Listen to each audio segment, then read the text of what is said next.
And if you look at the experience around the country, and you are getting ready to have experience here in New Orleans, 3 major public housing projects are being redeveloped now by private developers to be mixed income developments.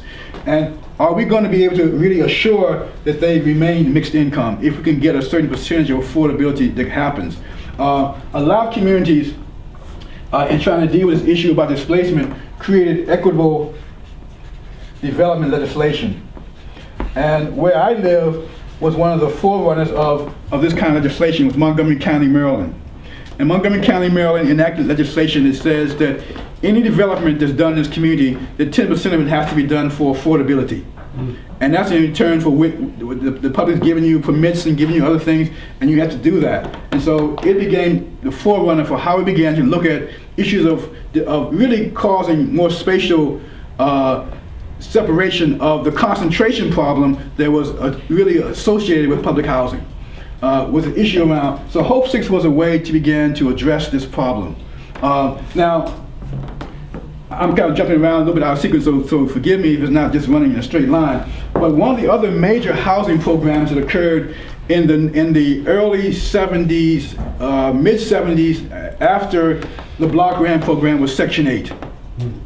Okay, so here you have public housing authorities who were operating on flat market rents go to now book amendment rents, 25% no more of adjustable income. Congress did raise it up to 30%, which is used now as a benchmark, is 30% of adjustable rent. And then they've got declining income. And so another way was with reducing operating subsidies, how can we make sure that people have housing? So Section 8 came along. And Section 8 was built on a foundation of a 15-year contract with a private landowner that they would take Section 8 units. And when Section 8 first started, it was what was called project-based, meaning that I was going to build a new development, 100 units. I would go into HUD and I would apply to get 100 units set aside for Section 8, so that all those units were going to be eligible for Section 8 people to come into and live. Okay, without even a voucher. That was before vouchers and certificates. Okay, so it's project based. Then it became certificates, and then it became vouchers. And they would not have to be clustered geographically. Exactly. And the idea was, exactly, you could, this was a way that you could not have it all concentrated in one project, give people who were eligible certificates or vouchers, and they could shop around in the private market for participating landowners who would be willing to accept the certificate. And that was a strategy for doing this.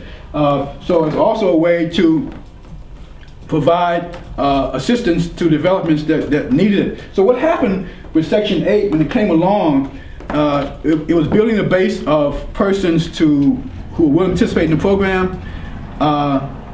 When they found out that Section 8 was based upon the market, and what HUD did was pay the gap between the market rent and their affordability range, many of them who otherwise wouldn't have done it began to take Section 8. Because it was a way for them, in many cases, the market rent set by HUD was higher than the market rent in the community. And so what HUD did was HUD kicked up the market rents. Because if owners say, well, if I can get $500 and $800 a month where I was getting $400 before, I don't participate in that program. Okay? And they did. And it became to change the rents. So Section 8 is the operative program now for how subsidy is done, because HUD only provides right now continuing funds for operation through an annual contributions contract, but it has not provided any new money for the construction of public housing, and I can't tell you how many years. So no one's advocating expanding the model, but advocating the fact that cause people. So also, and the other piece that was about Section 8 that was important was the people part of that.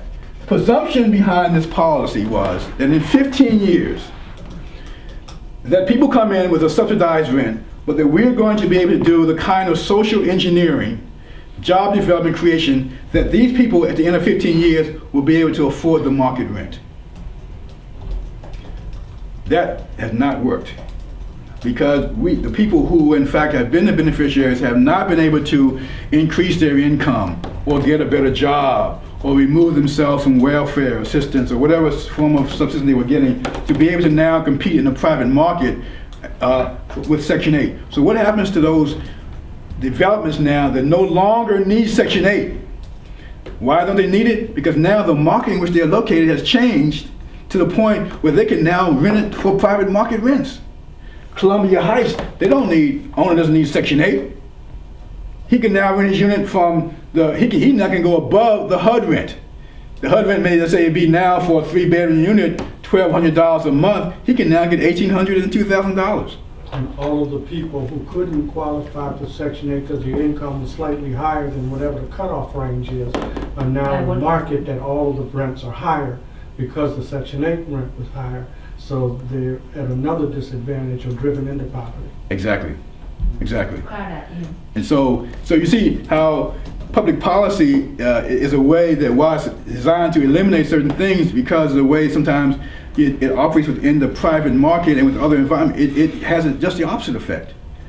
And so this is what some of the issues that we are facing right now today. And so and the other thing that's happened in community development, the CDC movement, which I created back in 1972, if you look at the CDC movement from the time it was created, they in fact were the major providers of affordable housing in most communities. They were the only ones willing to go in some of these distressed neighborhoods and try to work to do what they could do to produce some units of change for affordability.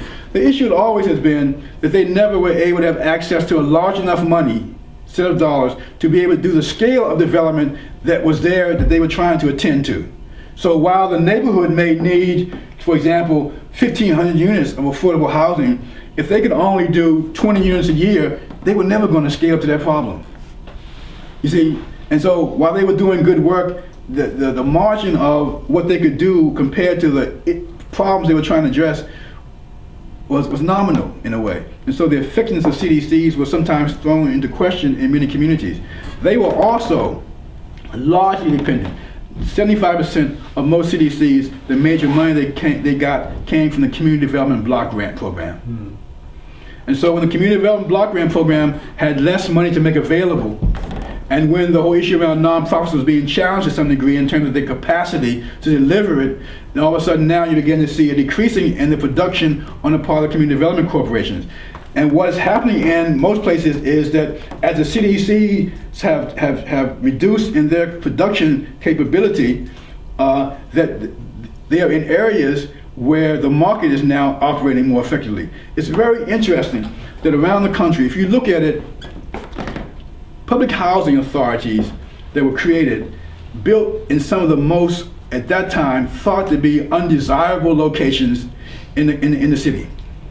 They have now become some of the most desirable areas in the city. It amazes me to go into some cities, Tampa, Florida, others, where they build large concentration of public housing right at the water, right close to downtown.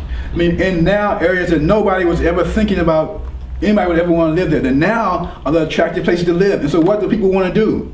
They want to get the people out of these locations because now you've changed. And so you've got new people who are now moving into areas that have formerly been basically public investment enclaves. Okay? They're now in the market situation. And